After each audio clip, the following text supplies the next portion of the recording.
प्रणाम सभी को। पूज्य बाबूजी महाराज लिखते हैं, सहज मार्ग पद्धति में ध्यान हृदय पर यह सोचकर किया जाता है कि वहाँ दिव्य प्रकाश की मौजूदगी है। यह एक सरल प्रक्रिया है, लेकिन कभी कभी व्यक्तिगत विचारों की उलझन की वजह से कुछ कठिनाइयाँ पैदा हो जाती हैं। इस वजह से ही साधक को कई बार पूरा लाभ नहीं मिल पाता है। इसलिए सामान्यतः इस प्रक्रिया के बारे में फैली कुछ भ्रांतियों को दूर करने का यहाँ प्रयास किया गया है। हम ध्यान से शुरू करते हैं और जब हम इसमें पूरी तरह से डूब जाते हैं तब उसकी प्रथम अवस्था समाधि या एकाग्रता पर पहुँचते हैं। भ्रमित होकर इस एकाग्रता को वह एकाग्रता नहीं समझ लेना चाहिए जो इच्छा शक्ति से प्राप्त होती है। ऐसी एकाग्रता प्राप्ति के लिए साधक को अंतर्मन में संघर्ष नहीं करना चाहिए। यह तो ध्यान करने के परिणाम स्वरूप स्वतः आने वाली स्वाभाविक स्थिति है। जब साधक किसी एक विचार या भाव में पूरी तरह से लय हो जाता है। इसलिए साधक को ध्यान का अभ्यास सहज और सरल तरीके से एकाग्रता के ख्याल को मन से दूर करते हुए करना चाहिए। ध्यान से तात्पर्य है एक ही विषय पर बार बार सोचना। शुरुआती दौर में इसे करने में रुकावटें या बाधाएं आ सकती हैं, किंतु कुछ समय पश्चात सुषुप्त विचार अवचेतन मन में सीधा संपर्क स्थापित कर लेता है।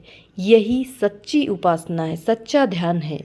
बस इसी बात का ख्याल रखते हुए बिना लेश मात्र एकाग्रता के प्रयास के किसी भी भौतिक और मानसिक तनाव को तवज्जो न देते हुए इसी सरल मार्ग पर चलते हुए ध्यान करना चाहिए।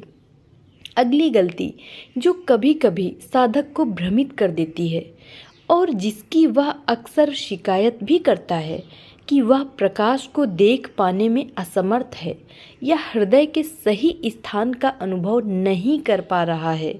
यह और कुछ भी नहीं, बस समझने की एक छोटी सी भूल है। यहाँ वास्तव में प्रकाश को देख पाना उद्देश्य प्राप्ति के लिए आवश्यक नहीं है, लेकिन मात्र एक हल्का सा विचार या वहाँ इसकी मौजूदगी को मान लेना यथेष्ट है। जो लोग प्रकाश को देखने के पीछे पड़े हैं वे वास्तव में इसे भौतिकता का जामा पहना रहे हैं, जो कि वास्तव में उनकी कल्पना का ही परिणाम है। इसीलिए अगर उन्हें वहाँ प्रकाश दिखाई पड़ता भी है तो वह सब बनावटी है, वास्तविक नहीं है। हालांकि प्रकाश को देखना हमारा लक्ष्य भी नहीं है। हम उसे मात्र अपने विचारों को टिकाने के लिए एक आधार के रूप में लेते हैं, जिसके सहारे हम वास्तविक प्रकाश के स्वामी तक पहुंचना चाहते हैं। इस तरह हम प्रकाश की गुणवत्ता से हटकर इसके मूल की ओर तथा सापेक्षता से हटकर वास्तविकता की ओर बढ़ते हैं तो हमें प्रकाश दिखे या न दिखे इससे कोई फर्क नहीं पड़ता। इसलिए सही तरीका तो यह है कि साधक सहजता से अपना ध्यान हृदय पर लाए और यह मान ले कि वहाँ दिव्य प्रकाश की मौजूदगी है। तो ऐसा करने से हृदय के ठिकाने को खोजना या प्रकाश को देखने से बचा जा सकता है। ध्यान में सचेतनता तब तक ही बनी रहती है जब तक हमारे विचार स्थूल मनस के संपर्क में होते हैं। जब यह गहराई में जाकर चेतना की सूक्ष्म परतों में गहरे उतर जाते हैं तब शारीरिक सचेतनता लुप्त हो जाती है। यद्यपि अवचेतन मनस में ध्यान तो शांत भाव से अनजाने ही अविरल चलता रहता है। इस अवस्था में यदि साधक को ऐसा लगता है कि वह अपने लक्ष्य से भटक गया है, तब बस उसे इतना ही करना होता है कि हल्के से लक्ष्य की ओर अपना ध्यान वापस मोड़ लें और पिछली बेखबरी की हालत की चिंता किए बिना ध्यान में पुनः डूब जाएं।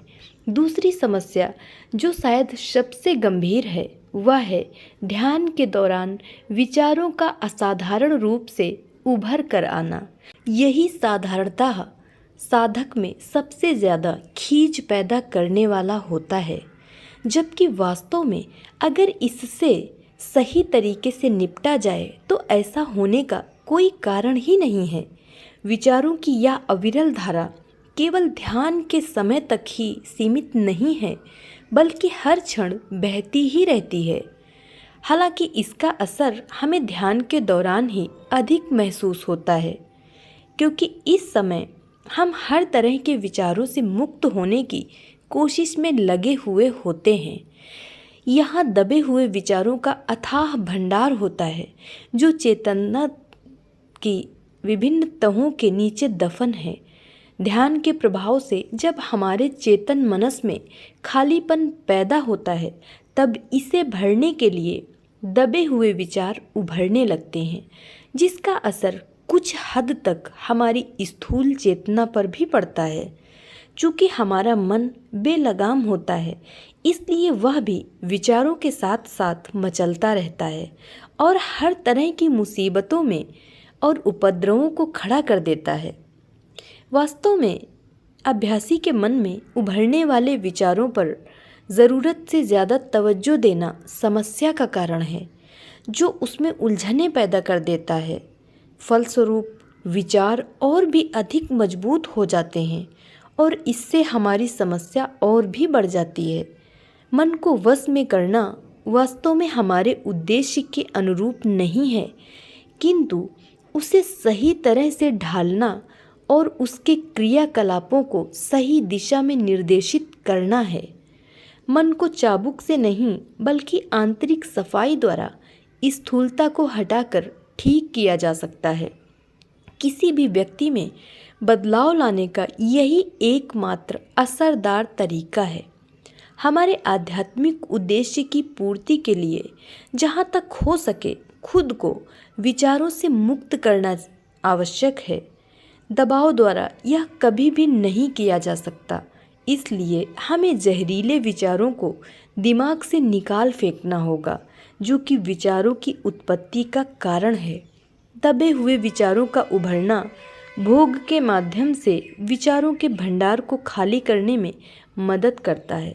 इस तरह कुछ समय में ही अभ्यासी इनसे पूरी तरह खाली हो जाता है और अपने आत्मस्व से सामंजस्य स्थापित कर लेता है। इस तरह उसका सरोवर रूपी मनस लहरों से यानी विचारों से मुक्त हो जाता है और उसका अंतर्मन परम शांति की ओर अग्रसर होने लगता है। धन्यवाद।